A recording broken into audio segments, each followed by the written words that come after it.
Scientific notation is your friend, so it's a good idea to learn how to use it, not just because it's your friend, but because you're going to have to use it in this class. So a rule, remember that there's only one number to the left of the decimal point, and there has to be a number to the left of the decimal point. So 1.3, yes. 13, no. 0.13, no. And it has to be multiplied by 10 to some power. So 1.3 times 10 to the first, yes. 1.3 times 10 to the 0, no, yes. And 1.3 times 1, no. So that's how you present it.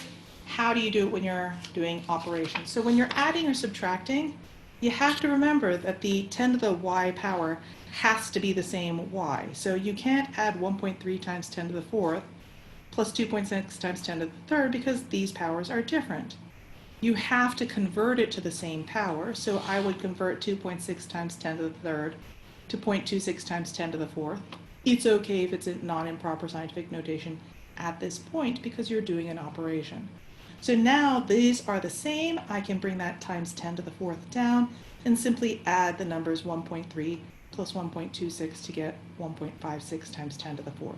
Do not forget to bring the times 10 to the fourth down because 1.56 is not equal to 1.56 times 10 to the fourth. When you're multiplying, it's even easier.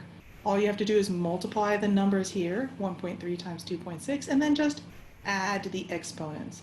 So the answer would be 1.3 times 2.6 times 10 to the 4 plus 3 power, or 3.38 plus times 10 to the 7th power.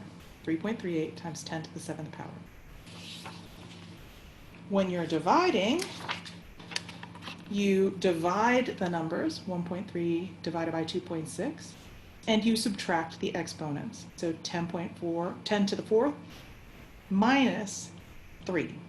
So 1.3 divided by 2.6 times 10 to the 4 minus 3 power, or 0.5 times 10 to the first power.